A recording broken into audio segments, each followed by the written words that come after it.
Hey everybody.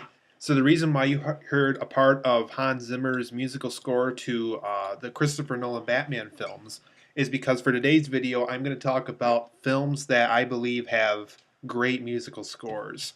Um, so some of these I'm going to be brief with simply because most people know what the musical score is. Batman's probably the only one I'm going to show an actual clip of, the one I just showed. But I'm going to go through this list of films I have here. I have quite a few of them. Um, some of these, I'm not going to say, which one's better than what, but all of these have very good musical scores. And I think they serve the film very well for what that score was trying to do. So first and foremost, The Lion King is on this list for sure. Brilliant musical score.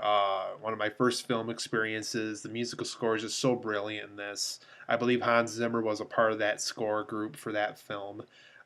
Disney really outdid themselves. They really did a great musical score for that movie. One film that Disney also did that I think also has a really good musical score. It doesn't get a lot of attention though, and neither does this film is the film A Goofy Movie. Um, Tevin Campbell, I think his name was. He did a lot of really good songs for the film, and it's really too bad because I think this film did a really good job as far as music goes for Disney. It's probably one of their better musical scores to date. Um, One film that didn't do so well during the Disney Renaissance, it did make money, but it didn't do very well critically, is the film Pocahontas. Pocahontas has some really good music in it, though. I think it's, as far as music goes, it lives up to the standard of the Renaissance era for Disney. Um, but just storyline wise and just as far as depicting that era, I think that's what made the film not as critically successful. Beauty and the Beast is another one. I'm not Beauty and the Beast so much I never really hated, but I wouldn't put it up there with Lion King or any of that stuff. But the musical score to that film was brilliant, especially the scene where the Beast and Bella are dancing in that ballroom with those fancy outfits on. Just absolutely mesmerizing music for that scene. Another one that's very famous, and every time you hear a commercial on it or hear references on it, it's instantly recognizable. In fact, this is kind of the reason why it is a big film, is because of its musical score. Is the film 2001: A Space Odyssey by Stanley Kubrick. Really great musical score. It's kind of what made the movie big to begin with.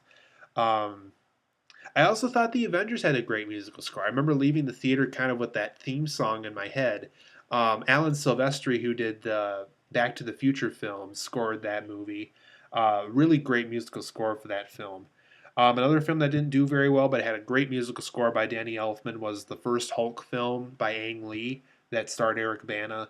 I thought that musical score was very appropriate for a Hulk film, so Danny Elfman really outdid himself. He did a great musical score for that.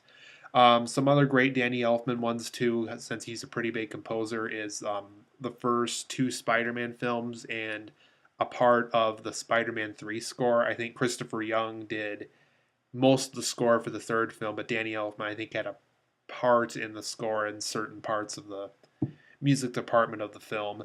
The example I just showed, the Christopher Nolan Batman films, Hans Zimmer and James Newton Howard made brilliant scores for those films. Um, I also thought Danny Elfman's Dick Tracy score was very good. It felt very comic bookish. It felt like a detective musical score should sound. Danny Elfman once again made a great musical score. Pulp Fiction is another good one. Quentin Tarantino was very good about choosing his music for his films. I think I even heard somewhere that a lot of his budget even goes into financing good music for his films to make sure that people memorize the music from it. Another great Quentin Tarantino film that really incorporates good music is Jackie Brown. Um, I would say the musical score alone is better than the film simply because the musical score is so well done for Jackie Brown. Um, Some Like It Hot also had a great musical score. It just felt appropriate to the film they were trying to make, especially back in the 50s with Billy Wilder was still making a lot of comedy films. So Some Like It Hot was another big one for me. Um, 16 Candles, I thought, had some really mesmerizing music in it. So that's another great musical score. And also the film Weird Science. And believe it or not, that was actually Danny Elfman was a part of the music group Oingo Boingo. And Oingo Boingo scored the Weird Science movie. So that's actually the early years of Danny Elfman when it came to scoring movies. So I guess that's another reason why Weird Science is another place in my heart, is because Danny Elfman. It was kind of one of his early attempts at making music for films, since he was a part of that band that scored the movie.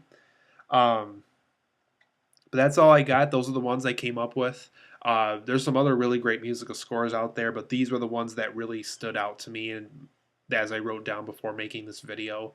Um, so I hope to see you guys in my future videos. I hope you enjoy these musical scores in these films just as much as I did, and I'll see you for my future videos.